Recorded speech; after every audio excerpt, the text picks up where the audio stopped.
In the deepest void of space, where even starlight fears to travel, something impossible drifts through the cosmic darkness. A vessel so ancient that its very existence defies the laws of physics as the galaxy knows them. For 1,000 years, it has wandered alone, carrying secrets that could shatter the foundations of every advanced civilization in the known universe. The Galactic Council's finest scientists dismissed it as space debris. The Zephyrian Empire's war fleets ignored it as worthless scrap. The Crystalline Consortium's traders wouldn't spare it a second glance.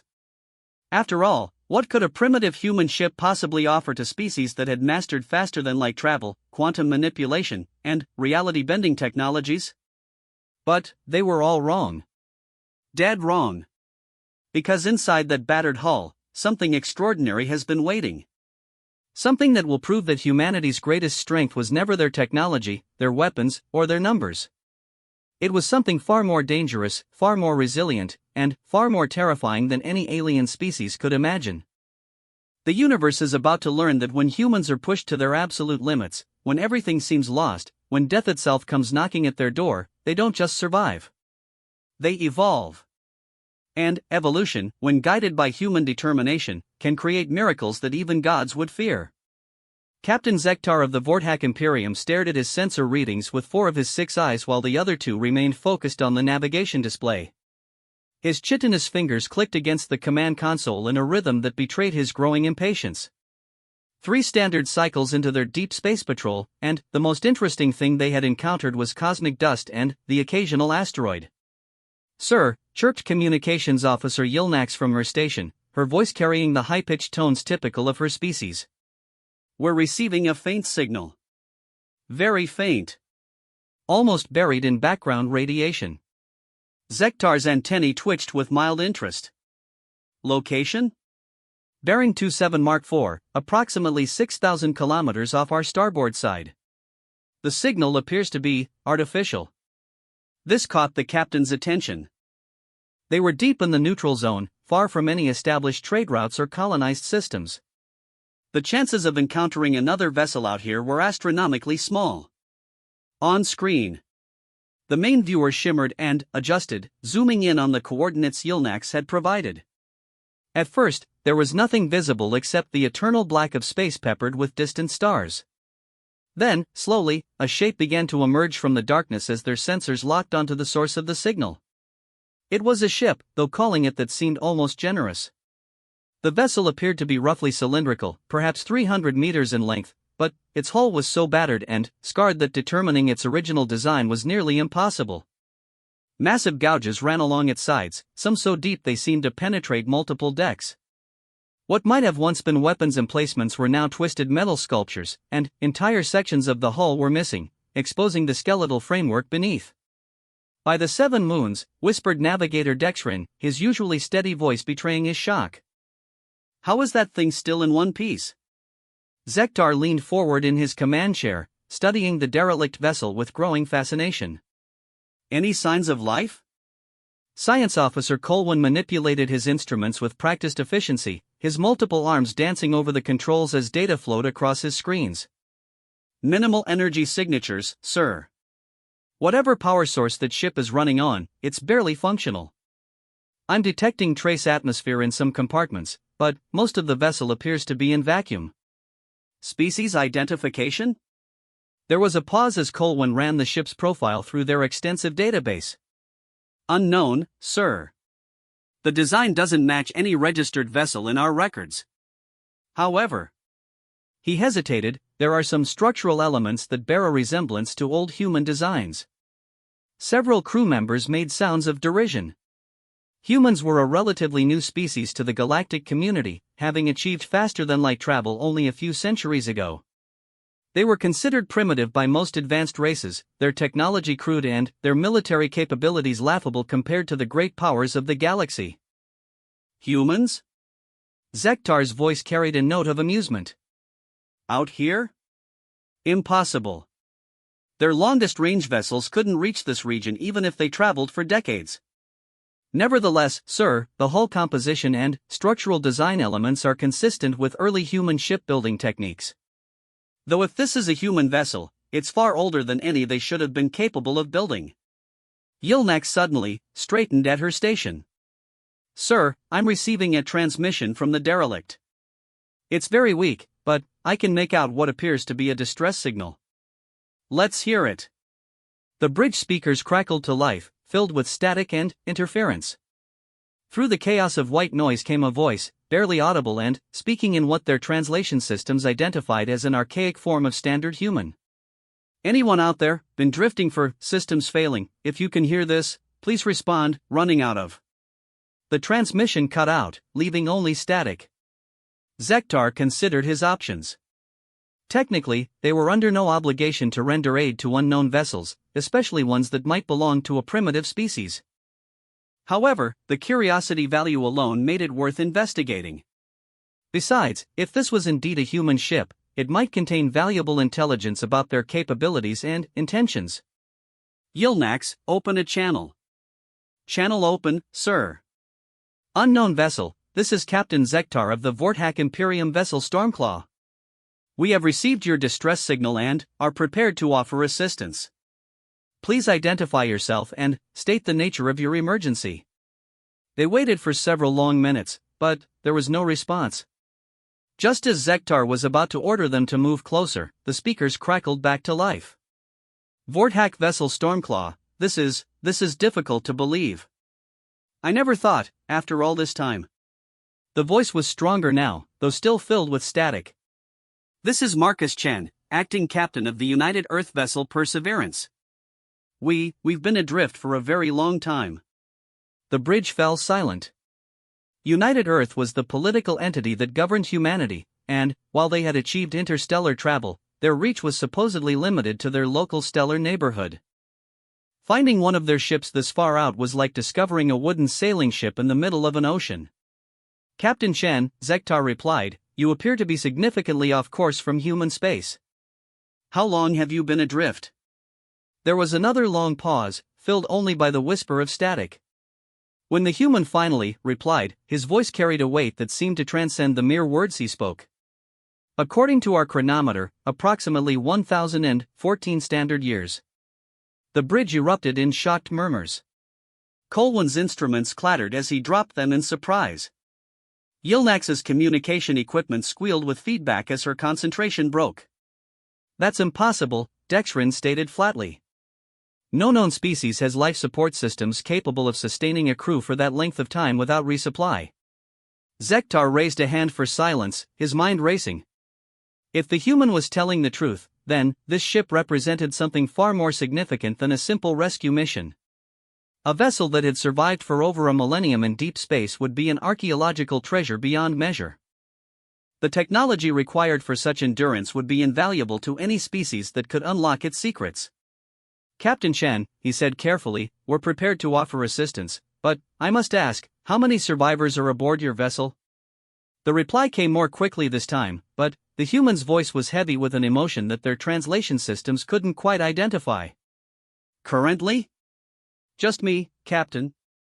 The others, they've been gone for a very long time." Zektar felt a chill run through his exoskeleton. One human, alone on a ship for 1,000 years? It was beyond comprehension. No species could survive such isolation without losing their sanity entirely. "Captain Chen, with your permission, we'd like to come aboard and offer direct assistance. Our medical facilities are quite advanced." Yes, I suppose that would be acceptable. Fair warning, though, the Perseverance isn't in the best condition. Life support is minimal, and many sections are no longer pressurized. You'll need environmental suits." "Understood. We'll prepare a boarding party immediately." As Zektar began issuing orders to his crew, he couldn't shake the feeling that they were about to discover something that would change everything they thought they knew about humans and their capabilities. A single being, surviving alone for 1,000 years in the depths of space? It defied every law of biology and psychology he knew. But, as the Stormclaw moved closer to the ancient human vessel, positioning itself for docking, none of them could have imagined just how wrong their assumptions about human limitations truly were. The Perseverance hung in space before them, a testament to endurance that challenged everything the galaxy thought it knew about Earth's children. And, somewhere within its battered hull, Marcus Chen waited with secrets that would soon shake the foundations of galactic civilization itself. What they would find aboard that ship would prove that humanity's greatest asset was never their technology or their weapons. It was something far more fundamental, far more dangerous than any advanced species had ever imagined. It was their refusal to give up. Even when giving up was the only rational choice left. The docking process took nearly 2 hours. The Perseverance's docking mechanisms were so corroded and damaged that they barely functioned, and several attempts were required before the Stormclaw's boarding tube could establish a proper seal. Throughout the process, Captain Zektar found himself studying the human vessel through the observation ports, trying to understand how something so devastated could still be operational. The hull showed evidence of countless impacts over the centuries. Micrometeorite strikes had left thousands of tiny craters across its surface, while larger debris had torn gaping wounds that exposed the internal structure. What fascinated Zektar most was how those wounds had been repaired, or rather, adapted. Where conventional repair materials should have been used, he could see makeshift patches created from what appeared to be repurposed internal components. Furniture, deck plating, even what looked like personal items had been welded and bonded to maintain hull integrity. "Sir," reported Chief Engineer Mordak as he monitored the docking procedure, "their atmospheric readings are unusual. The oxygen-nitrogen mix is standard for human physiology, but there are trace elements I can't identify. Some kind of organic compounds that don't match any known life support systems." Concerning? Not toxic to us, but definitely not normal. It's almost like their atmosphere has evolved somehow. The boarding party consisted of Zektar himself, Science Officer Colwyn, Security Chief Varnix, and Medical Officer Dr. Celera. Each wore full environmental suits despite the humans' assurance that basic life support was functional in the areas they would visit. After 1,000 years alone, Zektar wasn't taking any chances with his crew's safety. The airlock cycled with a grinding sound that spoke of machinery pushed far beyond its intended operational lifetime. When the inner door opened, they were greeted by a sight that none of them would ever forget. The corridor beyond was unlike anything in their databases. The walls, floor, and ceiling were covered in what appeared to be a living substance, an organic matrix that pulsed gently with bioluminescent veins. It was clearly artificial, yet it moved with the rhythm of something alive. The surface was smooth and warm to the touch, and it seemed to respond to their presence with subtle shifts in color and pattern. "Fascinating," Colwyn whispered, taking readings with his instruments. "This appears to be some kind of biomechanical hybrid. Part technology, part living organism. I've never seen anything like it." They moved deeper into the ship, following directions provided by the human captain. Each corridor they passed through showed the same organic modifications. What had once been sterile metal passages had been transformed into something that resembled the inside of a vast organism. The air itself seemed to flow with purpose, guided by the breathing walls that expanded and contracted in a steady rhythm. "Captain Chen," Zektar spoke into his communicator, "we're aboard your vessel. The modifications to your ship's interior are remarkable. How did you accomplish this?" The human's voice came through clearly now that they were within the ship's communication grid. "Necessity, Captain Zektar. When your life support systems start failing after the first 100 years, you learn to adapt. The ship and we've grown together over the centuries." They passed through several more corridors before reaching what Chen had identified as the main living area. The door opened to reveal a space that defied every expectation they had formed. The chamber was large, perhaps 30 meters across, with a domed ceiling that displayed a perfect reproduction of a starfield. But it wasn't the space itself that shocked them. It was the garden. The entire floor was covered with plants, but not just any plants. These were Earth species, but they had been modified, adapted, evolved. Fruit trees grew in impossible spirals, their branches intertwining with vines that produced vegetables in colors that didn't exist in nature. Flowers bloomed in mathematical patterns that hurt to look at directly, their petals shifting through spectrums of light that their eyes could barely process. And, in the center of it all sat a human. Marcus Chen was nothing like what they had expected. Despite claiming to be over 1,000 years old, he appeared to be middle-aged by human standards, perhaps 40 or 50 years in their developmental cycle. His hair was long and silver, braided with what appeared to be living vines.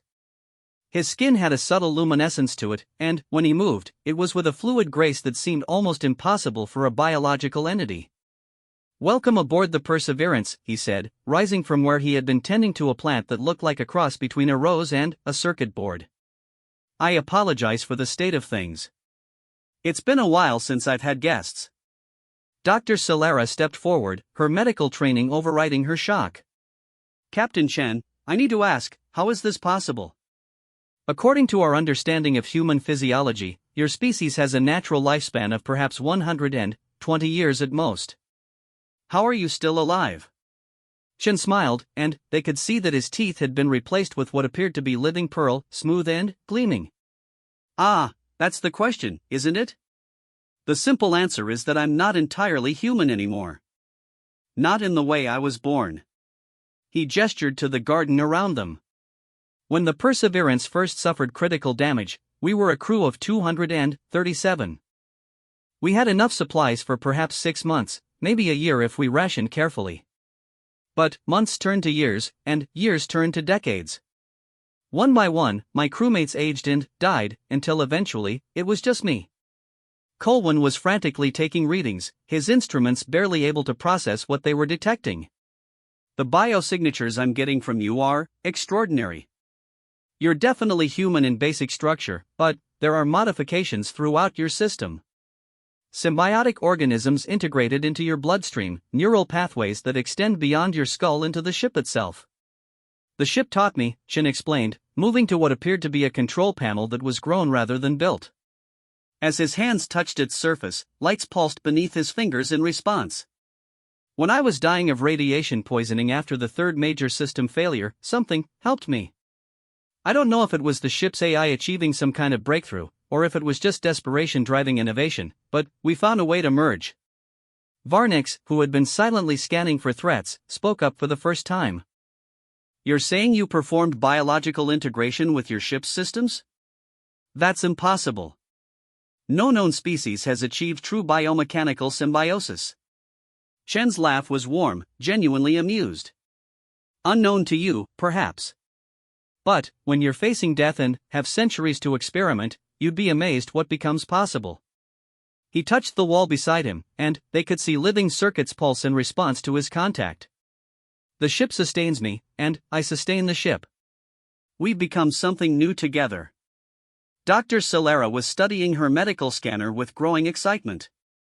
"The cellular regeneration rates I'm seeing are off the charts. Your body is essentially rebuilding itself continuously. But, more than that, you've somehow integrated plant DNA into your cellular structure. Captain Chen, you're not just human anymore. You're an entirely new form of life." "That explains the atmospheric readings," Mordak's voice came through their communicators from the Stormclaw. "You're not just breathing air, you're participating in a complete ecosystem. The ship itself has become a living organism with you as its central nervous system." Zektar found his voice after long moments of stunned silence. "Captain Chen, the implications of what you've achieved, this could revolutionize biology, medicine, even space travel itself. How did you do it?" Chen moved to what appeared to be a memory wall, its surface covered with flowing images that shifted and changed as he approached. It wasn't intentional, at least not at first. The ship's bioresearch lab had been working on sustainable food production for long-term space travel. When I was dying, I tried to use some of their experimental cultures to help my body heal. Instead of just healing, though, they adapted me. The images on the wall showed the progression over centuries. They could see Chen aging normally for the first few decades, then, gradually changing as the biomodifications took hold. His hair turning silver, his skin gaining its luminescent quality, his very cellular structure evolving to match the symbiotic organisms that now sustained him. "The first few hundred years were the hardest," he continued. "Learning to work with the changes, understanding how to guide the ship's evolution without losing control. But, eventually, we found a balance. The Perseverance became home not just to my body, but to my consciousness itself." Colwyn looked up from his instruments, his expression one of scientific rapture. "The quantum neural pathways I'm detecting, you've somehow extended your consciousness into the ship's computational matrix. You're not just piloting the vessel, you are the vessel. Among other things, Chen agreed. It took about 300 years to work out the neural integration. Before that, maintaining the ship was a constant battle. Now, it's as natural as breathing. More natural, actually, since the ship handles most of my respiratory functions. Zektar felt his worldview shifting with each revelation. Everything the Galactic Council thought they knew about human limitations was being turned upside down. Captain Chen, with all due respect, you represent a technological and biological breakthrough that could change the face of galactic civilization. Have you considered returning to human space? Sharing this knowledge? The human was quiet for a long moment, his eyes distant as he communicated silently with his ship. When he finally spoke, his voice carried a weight of centuries. I've thought about it, Captain. But I haven't heard from Earth in over 800 years. For all I know, humanity itself might be extinct. Besides, he gestured to the garden around them, this is my home now. The Perseverance and I were complete together. But, even as Chen spoke those words, Zektar could see something in the human's eyes. A longing, perhaps, or a hunger for contact with others of his kind. The captain filed that observation away for later consideration. In any case, Chen continued, you mentioned assistance. What did you have in mind? I'm not exactly equipped for passengers, and my destination isn't one that most species would find comfortable. Destination? Varnix asked sharply. You're not just adrift? Chen's smile was enigmatic. Oh no, Captain Zektar. I've been heading somewhere specific for the past 600 years. Somewhere that your people, and most other species, would consider extremely dangerous. And, with that statement, the mysteries surrounding the Perseverance suddenly became far more complex than anyone aboard the Stormclaw could have imagined. The silence that followed Chen's statement stretched uncomfortably long. Captain Zektar found himself reassessing everything about their encounter. This was no longer a simple rescue mission or even a fascinating scientific discovery. If the human was truly heading somewhere dangerous, the implications could be enormous. Captain Chen, Zektar said carefully, when you say dangerous, could you be more specific? Chen moved to what appeared to be a navigation alcove grown from the same living material as the rest of the ship. As he placed his hands on its surface, the alcove came alive with displays showing star charts and trajectory calculations that seemed to exist in three-dimensional space around them. I suppose there's no harm in showing you, he said, and the displays shifted to show their current location in relation to known galactic features. Have you heard of the Void Nexus? The effect of those two words on the Vortak crew was immediate and dramatic. Dr. Celera dropped her medical scanner. Varnix's hand moved instinctively to his weapon. Even the usually unflappable Colwyn took an involuntary step backward. The Void Nexus? Zektar's voice was barely above a whisper. You mean the gravitational anomaly in the Perseus arm? The region where 17 different expeditions have vanished without a trace? 18, Chen corrected gently. The Zephyri and Deep Scout Nightwing disappeared there about 40 years ago, according to the transmissions I've been monitoring. Though I suppose you might not have received word of that yet. The Void Nexus was legendary throughout galactic civilization, but not in a good way. It was a region of space where the very laws of physics seemed to break down. Ships that entered it were never seen again. Long-range sensors couldn't penetrate its boundaries. Even artificial intelligence units suffered catastrophic failures when they tried to model what might exist within its borders. You're insane, Varnix stated bluntly. No being in their right mind approaches the Nexus. It's a death sentence. Chen's laugh was warm and completely unafraid. Perhaps. But I have advantages that those other expeditions didn't possess. For one thing, I've been preparing for this journey for 6 centuries. For another. He gestured to the living ship around them. The Perseverance and I don't follow quite the same physical laws that govern normal matter anymore. Colwyn's scientific curiosity overcame his fear. What do you mean by that? Show them, ship, Chen said softly, and the vessel responded immediately. The chamber around them suddenly shifted, and, for a moment, the Vortak crew experienced something that challenged their fundamental understanding of reality.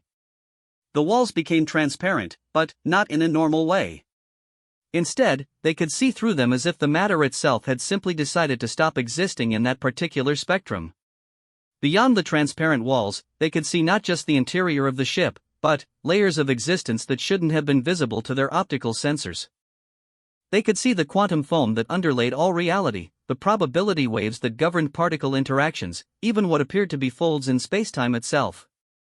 It was as if the ship existed partially in normal space and partially in the mathematical framework that described the universe's fundamental operations. How? Dr. Celera whispered, her medical training completely inadequate to explain what she was witnessing. Integration, Chen explained as the walls returned to their normal appearance.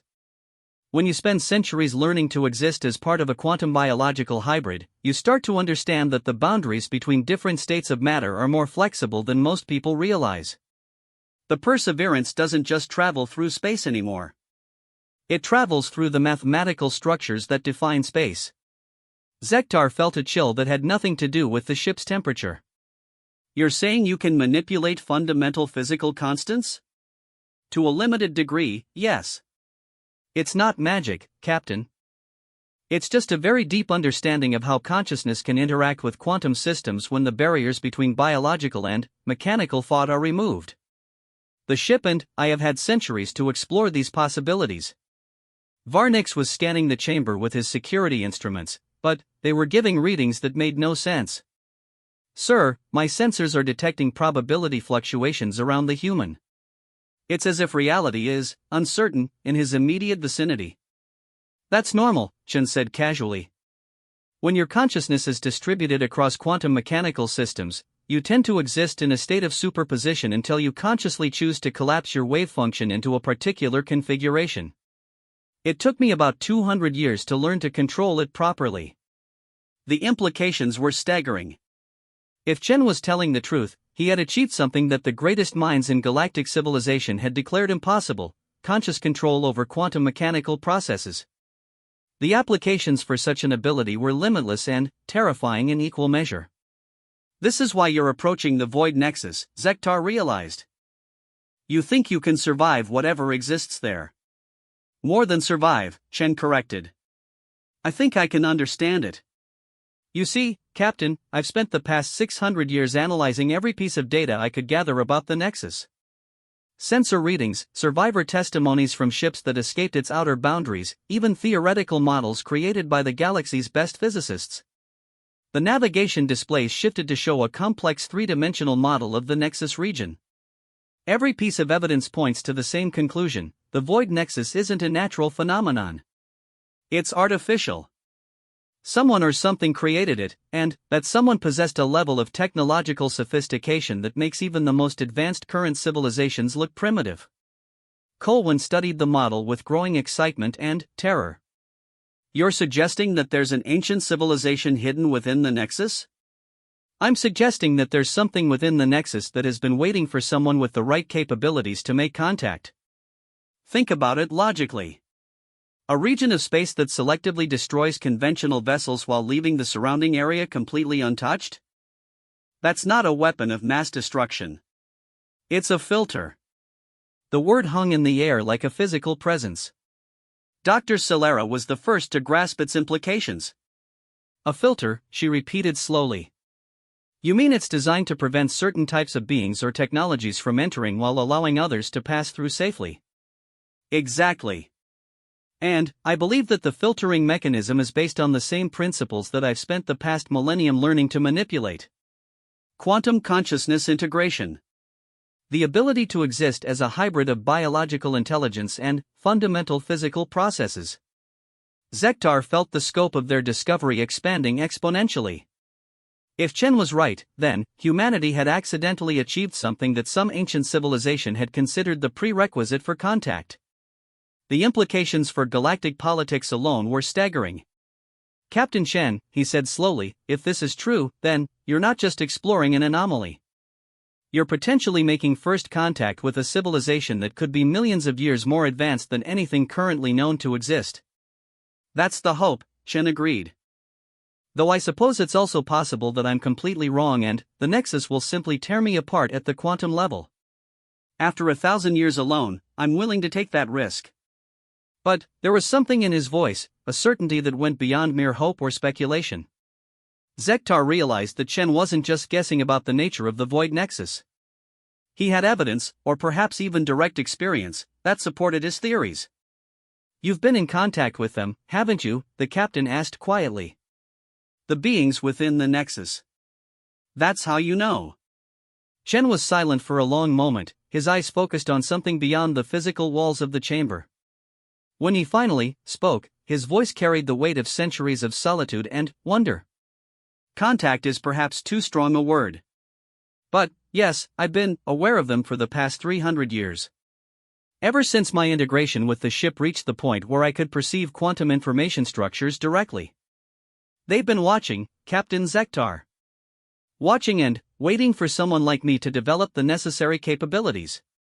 "What do they want?" Dr. Solera asked, her voice barely above a whisper. Chen's smile was enigmatic. "That, Doctor, is what I intend to find out. But, based on what I've been able to perceive so far, I believe they've been waiting for biological intelligence to evolve to the point where it can interface directly with the fundamental structures of reality itself. In other words, they've been waiting for someone to become what I've become." The chamber fell silent again as the full implications of Chen's words sank in. They were witnessing not just the evolution of a single human being, but, potentially, the next step in the evolution of all biological intelligence in the galaxy. And that evolution was about to make contact with something so advanced that it used the very fabric of spacetime as a communication medium. "Captain Zektar," Chen said, his voice taking on a formal tone, "I need to ask a favor. My journey to the Nexus will take approximately 30 more standard days at my current velocity. I would very much like to have witnesses to whatever I discover there. Would you be willing to accompany me?" The question hung in the air like a challenge to everything they thought they knew about safety, sanity, and the fundamental nature of existence itself. And, despite every instinct screaming at him to refuse, Zektar found himself considering it seriously. Because the opportunity to witness first contact with a civilization that ancient and advanced might never come again. The choice they made in the next few moments would determine not just their own fates, but possibly the future of every sentient species in the galaxy. The debate aboard the Stormclaw raged for 6 hours. Captain Zektar had returned to his ship with his boarding party to consider Chen's invitation, and the discussion that followed tested every protocol and regulation in their books. "It's suicide," Varnix stated for the dozenth time. 18 expeditions, Captain. 18 different species with advanced technology, all vanished without a trace. What makes us think we'll fare any better? Dr. Solera disagreed. But we wouldn't be approaching the Nexus alone. We'd be accompanying someone who has demonstrated capabilities that we're only beginning to understand. Captain Chen has survived for 1,000 years in conditions that should have killed him centuries ago. If anyone can navigate the Nexus safely, it might be him. Colwyn was frantically reviewing the data they had gathered aboard the Perseverance. The scientific value alone would justify the risk. We're talking about potential contact with a civilization that predates our own by millions of years.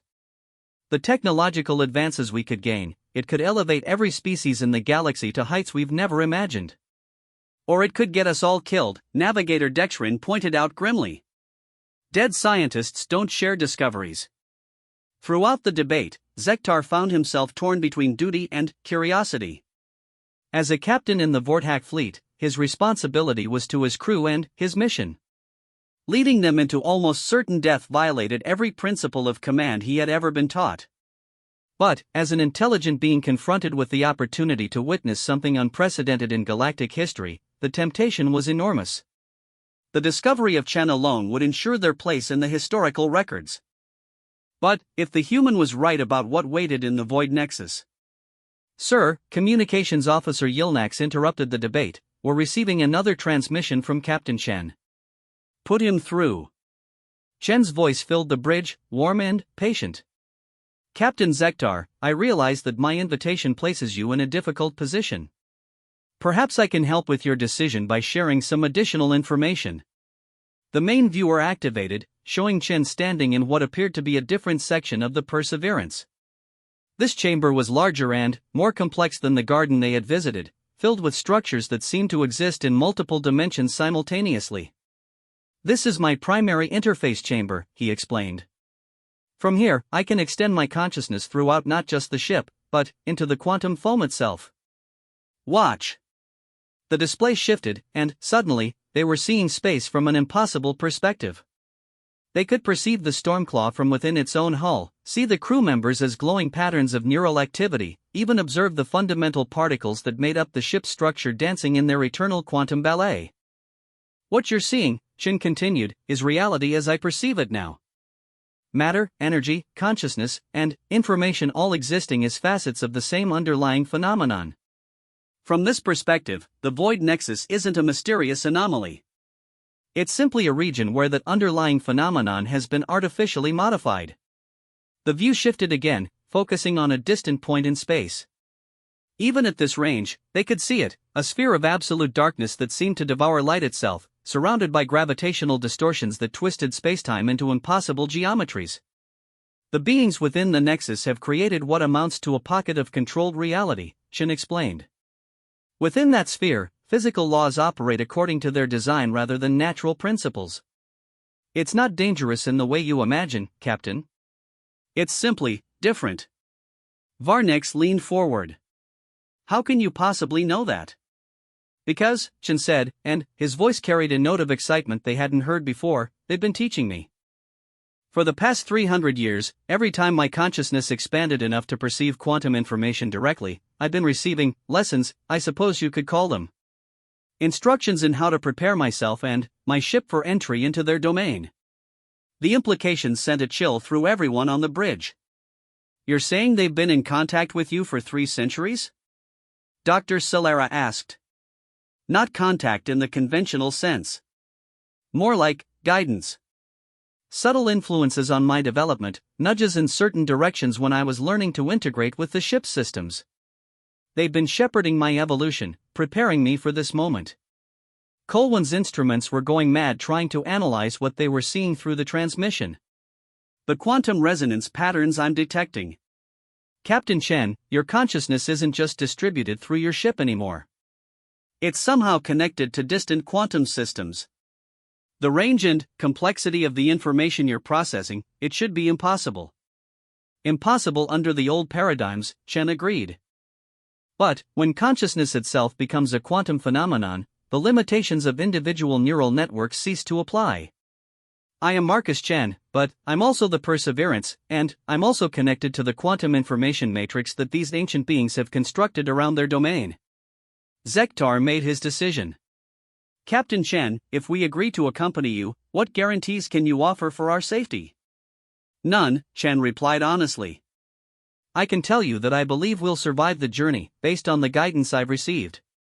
I can tell you that the beings within the Nexus appear to want us to succeed. But, I cannot guarantee anything, Captain. This is quite literally a journey into the unknown." The honesty was both refreshing and terrifying. Zektar looked around his bridge at the faces of his crew. He could see fear there, certainly, but also excitement, curiosity, and determination. They were explorers at heart, all of them, and the opportunity to witness something this significant was calling to the deepest parts of their nature. "Very well, Captain Chen. The Stormclaw will accompany you to the Void Nexus." The next 30 days passed in a blur of preparation and revelation. Chen proved to be an invaluable source of information about advanced physics and quantum mechanics, sharing insights that represented centuries of practical experimentation. Under his guidance, the Stormclaw systems were modified to better interface with the exotic conditions they would encounter near the Nexus. More importantly, Chen began teaching selected crew members how to expand their consciousness beyond the normal limitations of their species' neurology. The process was slow and sometimes uncomfortable, but gradually, Colwyn and Dr. Solera began to perceive reality from perspectives that their training had never prepared them for. "The key," Chen explained during one of their sessions, "is to stop thinking of consciousness as something produced by the brain and start understanding it as a fundamental property of information itself. Your brain doesn't create consciousness any more than a radio creates the signals it receives. It's simply the receiver that allows consciousness to interface with physical reality." Dr. Celera found herself able to perceive the cellular activity within her own body with extraordinary detail. "I can see the quantum interactions within my own DNA," she reported with wonder. "The way genetic information processes environmental data, it's like watching an incredibly complex computer program running in real time." Colwyn's expanded awareness allowed him to perceive the mathematical structures underlying physical phenomena. The equations that govern particle interactions, they're not abstract concepts. They're actual structures that exist in some kind of informational space. "I can see them operating." As they drew closer to the void nexus, the effects of its presence became increasingly apparent. Conventional sensors began malfunctioning as the fundamental constants that governed their operation shifted subtly. Navigation became increasingly difficult as spacetime itself seemed to become more fluid and responsive to observation. But, for Chen, and increasingly for those crew members who had learned to expand their consciousness, the approach to the Nexus was like coming home. The quantum information patterns became clearer and more complex, carrying messages of welcome and guidance that bypassed language entirely and spoke directly to the expanded awareness they had developed. "They're excited," Chen reported as they entered the outer boundary of the Nexus region. "I can feel their anticipation. They've been waiting so long for someone to develop the necessary capabilities to make this journey." Through the modified sensors, they could see the Nexus itself growing larger ahead of them.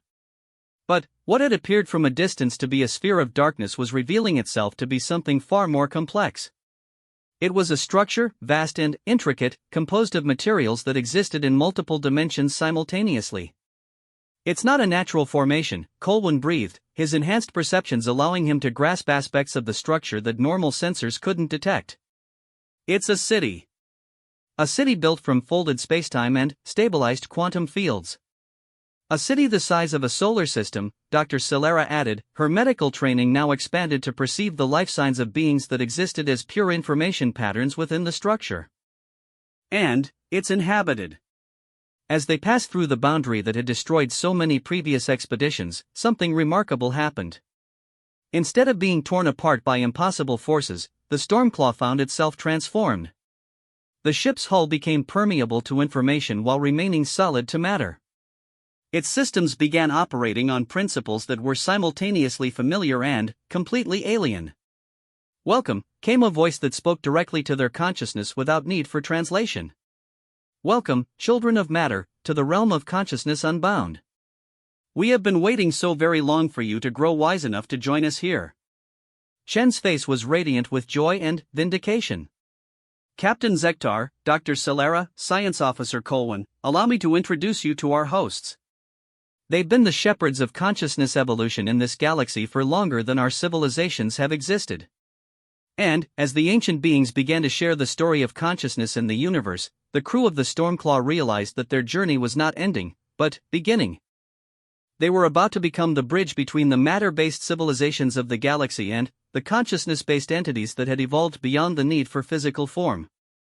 The revelation would change everything for every thinking being in the galaxy. And it all began with one human who refused to die when death was the rational choice.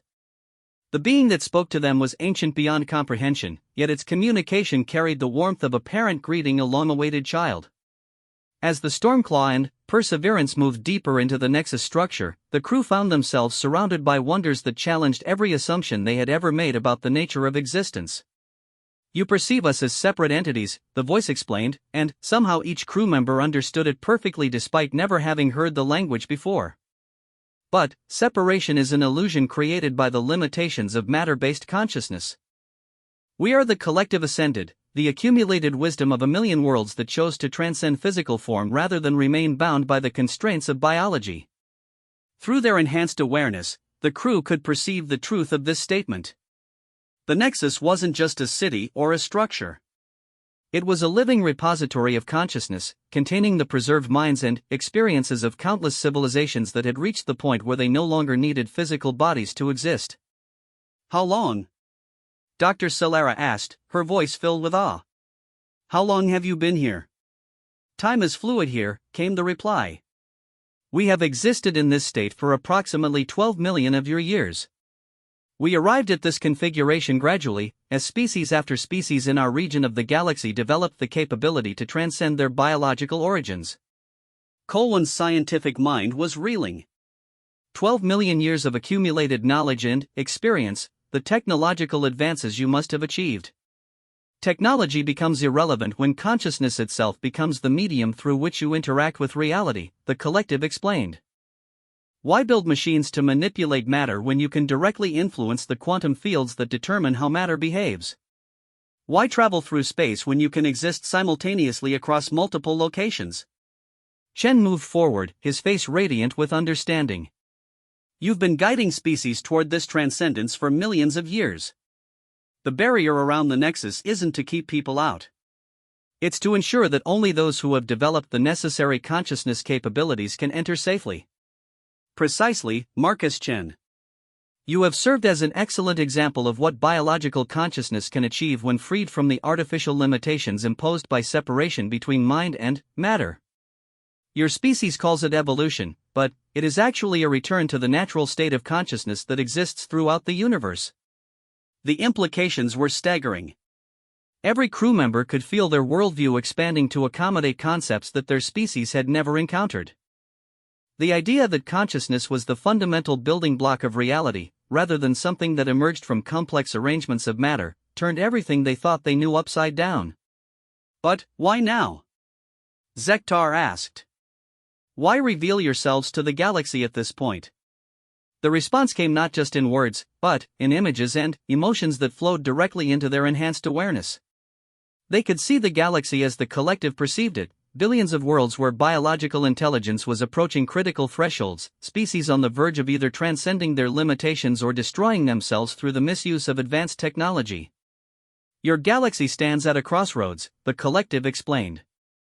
Many species have developed technologies that could either elevate them to transcendence or annihilate them entirely. The window of opportunity for successful transition is relatively narrow. We have chosen to accelerate the process by making contact with representatives who can serve as bridges between matter-based and consciousness-based existence. Dr. Solera suddenly understood. You're recruiting ambassadors. People who can return to their civilizations and help guide the transition process. Among other things. But, more importantly, we are offering a choice. Species that wish to remain bound to matter-based existence are welcome to do so. We do not seek to force transcendence upon anyone. But, for those ready to take the next step in consciousness evolution, we can provide guidance and assistance. Chen stepped forward, his voice carrying the weight of his 1,000-year journey. And those who choose transcendence would join you here? Become part of the collective? That is one option. But there are others. Consciousness, once freed from the constraints of individual biology, can take many forms. Some choose to remain as discrete individuals with expanded capabilities. Others prefer to merge their awareness with natural phenomena, becoming the consciousness of stars or planetary systems. Still others dedicate themselves to shepherding younger civilizations through their own development process. The scope of possibilities was breathtaking. Zektar found himself imagining his people, the Vorthak, freed from the biological drives and limitations that had shaped their civilization for millennia. What could they accomplish if their consciousness was no longer bound by the need to maintain physical bodies? What discoveries might they make? What problems could they solve? There would be resistance, he said aloud. Many species value their physical existence. They would see transcendence as a form of death rather than evolution. True, the collective acknowledged. Which is why the transition must be voluntary and gradual. Those who choose to transcend can serve as bridges, maintaining contact with their matter-based kin and demonstrating that consciousness continues after the abandonment of physical form. Over time, as the benefits become apparent, more individuals will choose to make the transition. Colwyn was studying the structure around them with his enhanced perceptions, trying to understand how it operated. The technology required to sustain consciousness without biological support, it must be incredibly complex. Actually, it is remarkably simple once you understand the underlying principles.